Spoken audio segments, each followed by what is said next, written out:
Everyone, आप सभी का आपके चैनल ये स्टडी केंद्र पर एक बार फिर से स्वागत है। आज मैं CUET MA का पिछले साल का जो पेपर था आपका होम साइंस का, उसका प्रैक्टिस सेट 3 लेकर हाजिर हूँ। मैंने इससे पहले इसका 2 और वीडियो अपलोड किया है।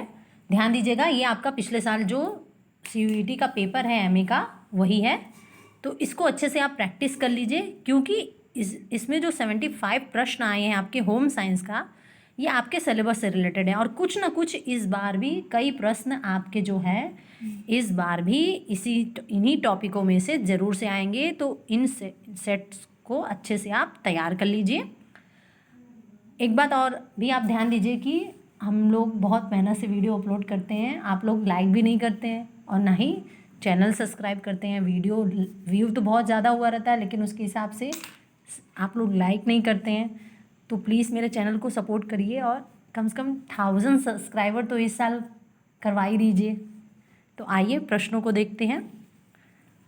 तो सबसे पहला आइए, ये जो प्रश्न है हमारा, ये 51 प्रश्न है।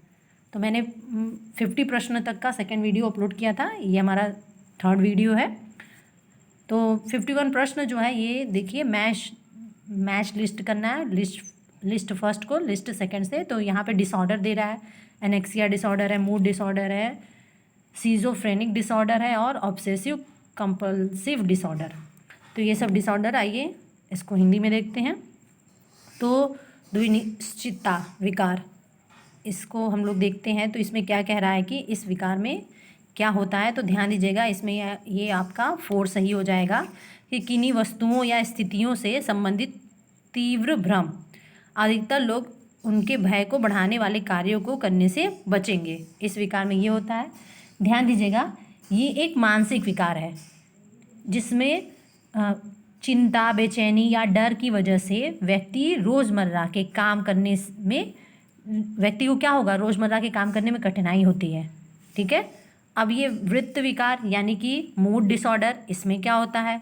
तो ये इसका 1 सही हो जाएगा कि इसमें अभिवृत्ति में महत्वपूर्ण परिवर्तन होता है, जिससे वे सामान्य रूप से घमंड और उदासी की एक अवधि उन्माद सम्मिलित है।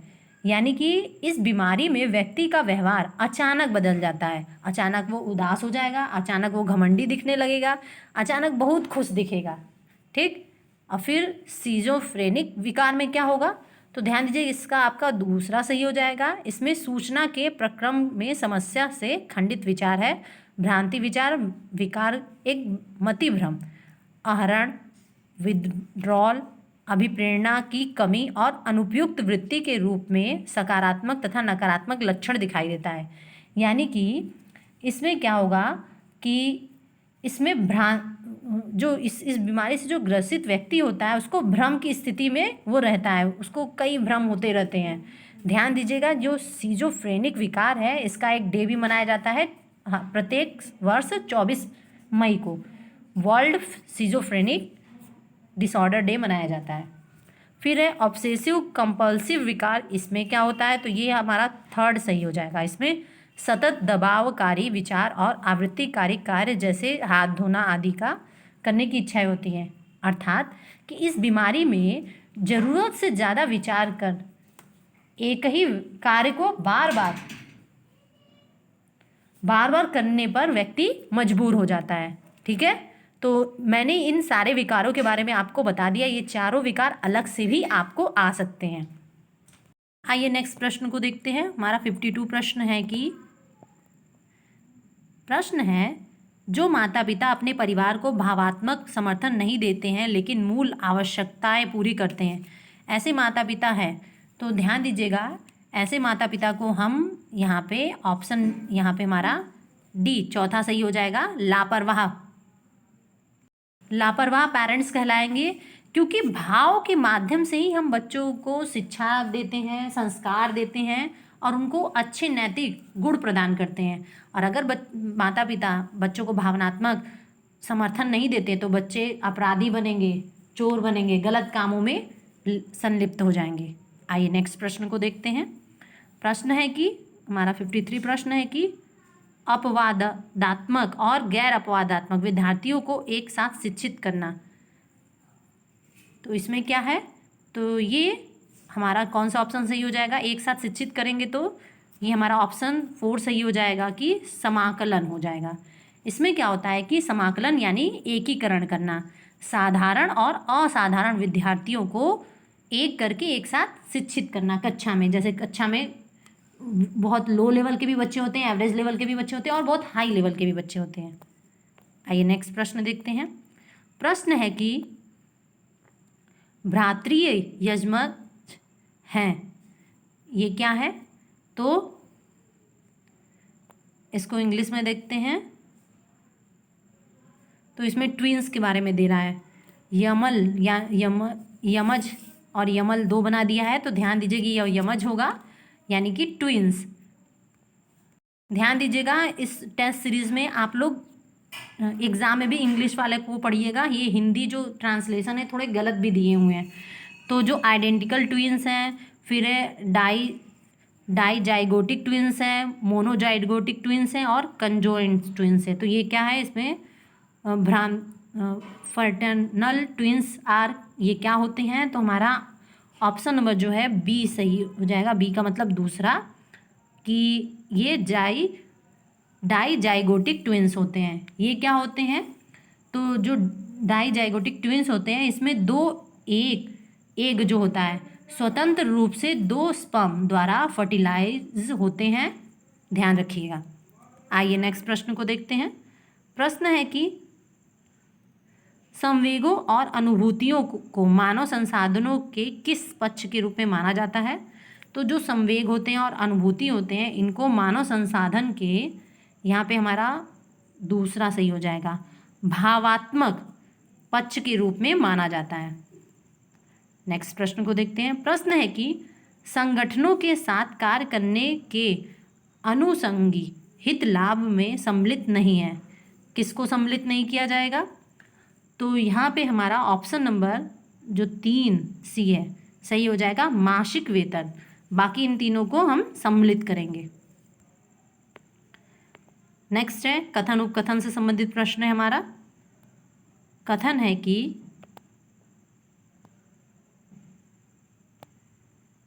अभिकथन है कि आदत मानव संसाधनों के विकास के में एक निवारक और एक सहायक साधन दोनों है। फिर तो ये बात सही है, ध्यान दीजिएगा, जो आदत होता है मानव संसाधनों के विकास में एक निवारक और एक सहायक साधन के रूप में काम करता है, तो दोनों हो जाएगा। फिर कारण दे रहा है कि आदत प्रत्यक्षीकरण को सीमित करती है एवं परिवर्तन को रोकती है और आदतें अनुशासन लाती हैं तथा समय का संरक्षण करती हैं। तो ध्यान दीजिए ये भी सही है। जैसे कि किसी को सुबह उठने की सही टाइम पे, एक निश्चित समय पे उठने की आदत है तो वो प्रतिदिन उसी टाइम पे उठेगा। किसी निश्चित समय पे किसी काम को करने की उसने आदत लगा रखी है तो वो वही काम उसी समय पे करेगा। आइए नेक्स्ट प्रश्न को देखते हैं। तो ये भी कथन अभिकथन वाला प्रश्न है, कारण और अभिकथन। प्रश्न है कि कमरे की दृश्यमान ऊंचाई में वृद्धि के लिए दीवारों और छतों को एक ही रंग में रंगे। तो सही है ये प्रश्न, अभिकथन जो है। नेक्स्ट है कि भिन्न रंग से दीवारों, बेस बोर्ड्स और छतों को पेंट करने पर उन रेखाओं को धुंधली कर सकता है जहां दीवारें समाप्त होती हैं और जहां से छत आरंभ होती हैं। तो ये गलत है कि भिन्न रंग से दीवारों को रंगने पे जो दीवारें हो जहाँ पे समाप्त हो रही हैं वो नहीं दिखेंगी और छत कहाँ से आरंभ हो रहा है ये भी नहीं दिखेगा, तो ऐसा नहीं हो सकता। तो ध्यान दीजिएगा, जो कथन ये सत्य है लेकिन आर जो है क्या है, असत्य है। तो यहाँ पे ऑप्शन नंबर सी सही हो जाएगा। नेक्स्ट प्रश्न को देखते हैं। प्रश्न है कि प्रक्रम चार्ट, यानी कि इंग्लिश में इसको क्या कहेंगे, प्रोसेस चार्ट। चार्ट में जो डेल्टा का चिन्ह है किसके लिए प्रयुक्त किया जाता है? तो जो डेल्टा का चिन्ह होता है, ध्यान दीजिएगा, ये 3 हमारा सही हो जाएगा, देरी करना यानी कि डिले के लिए प्रयोग किया जाता है। और साथ ही साथ जो प्रोसेस चार्ट होता है इसमें जो सर्किल, वृत्त का चिन्ह, छोटे सर्किल का जो चिन्ह होता है, यह मोमेंट यानी कि कार्यकर्ता एक स्थान से दूसरे स्थान गति कर रहा है, ये प्रदर्शित करता है। फिर जो इससे बड़ा वृत्त होगा वो एक स्थान पर खड़े होकर कार्य करना प्रदर्शित करेगा। चौकोर जो चिन्ह होगा ये निरीक्षण करना, कार्यकर्ता द्वारा अगर निरीक्षण किया जा रहा है तो ये प्रदर्शित करेगा। और अगर जैसे कि इस तरह कोई छिद्रदार कोई चिन्ह बना है तो ये जो है व्यक्ति की गति करने और साथ ही साथ काम भी कर रहा है यह दर्शाता है, यानी वो देख भी रहा है और कार्य भी कर रहा है। ध्यान दीजिएगा। नेक्स्ट प्रश्न है कि वस्तुओं को उठाते समय किस प्रकार प्रयास कम किया जा सकता है। तो ये मैंने अपने एक टेस्ट सीरीज में ये प्रश्न पढ़ाया है कि जब हम क्या करेंगे, शरीर के मध्य भाग से भार को समीप रखते हुए भार उठाएंगे तो हमें कम प्रयास करना होगा। तो यहाँ पे ऑप्शन नंबर 3 हमारा सही हो जाएगा। नेक्स्ट प्रश्न को देखते हैं। प्रश्न है कि रियल एस्टेट संपत्ति और आय सृजक परिसंपत्तियों के स्वामी को क्या कहा जाता है। तो स्वामित्व को क्या कहा जाता है। तो ये हमारा जो हो जाएगा, ये ध्यान दीजिएगा, इसको हम किससे संबंधित करेंगे तो ये हमारा ऑप्शन नंबर 4 सही हो जाएगा, धन से संबंधित होगा। 62 नंबर हमारा जो प्रश्न है कि क्रेडिट साख के 4C में कौन सम्मिलित नहीं है। तो ध्यान दीजिएगा, जो क्रेडिट साख के जो 4C होते हैं इसमें जो आपका कोलेट्रल है ये सम्मिलित होगा,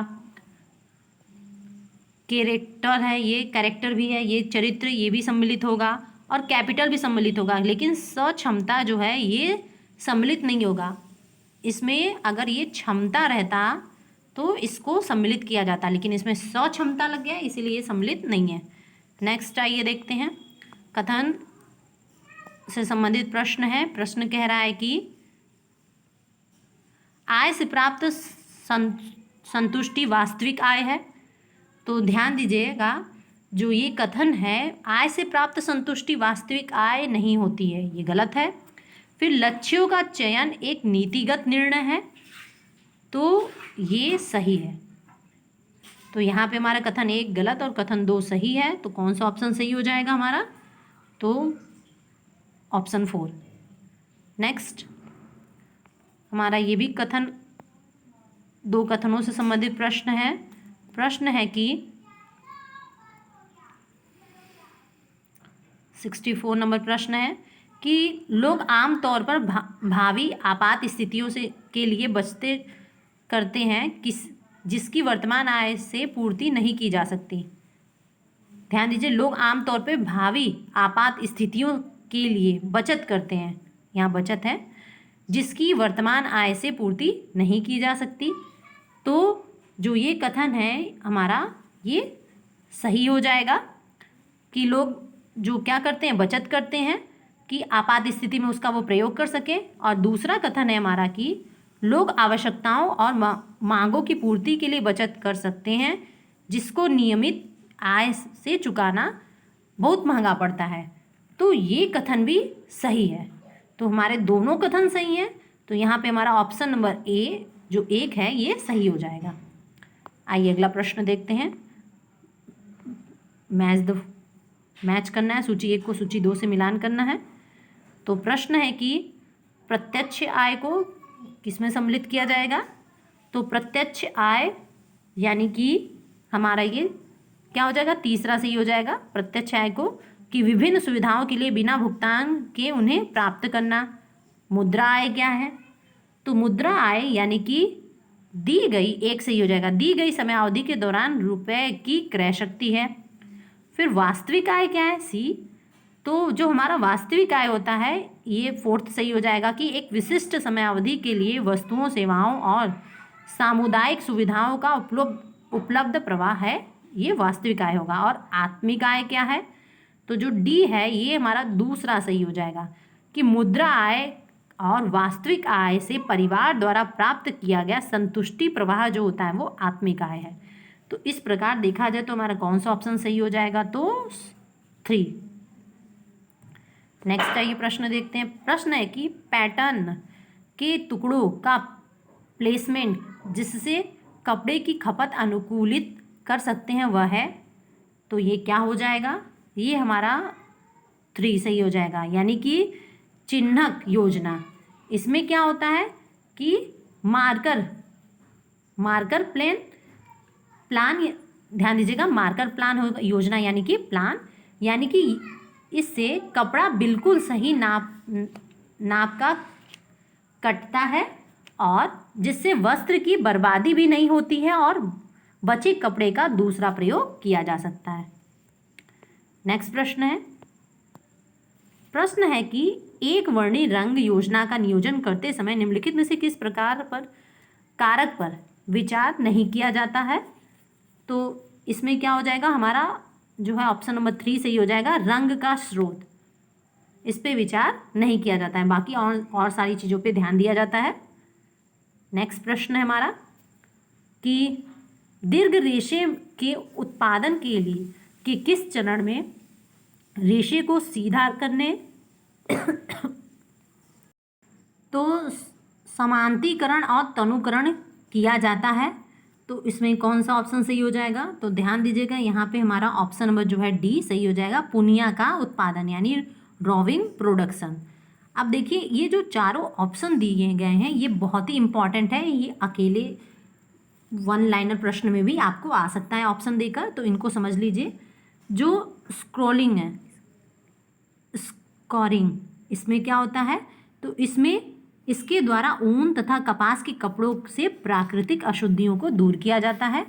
और फिर ब्लेंडिंग, इसमें क्या होता है, इस प्रक्रिया से 2 अलग अलग रेशों से एक ही वस्त्र तैयार किया जाता है। फिर गीलिंग, इसमें क्या होता है, इस प्रक्रिया में कताई के लिए उपयुक्त सलाइवा बनाने के लिए प्रयोग किया जाता है, जो कि कंघे का उपयोग करके होता है, ध्यान दीजिएगा।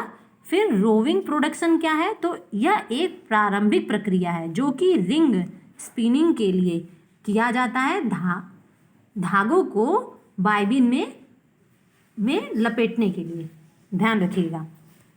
नेक्स्ट प्रश्न है हमारा कि मौर्य और शुंग काल में महिलाओं द्वारा पहने जाने वाले कायाबंद या बेल्ट था, तो उसको क्या बोलते थे, तो ये जो है हमारा कायाबंद, ध्यान दीजिएगा, इस पे मैंने एक वीडियो बनाया है, आप इसको देख सकते हैं।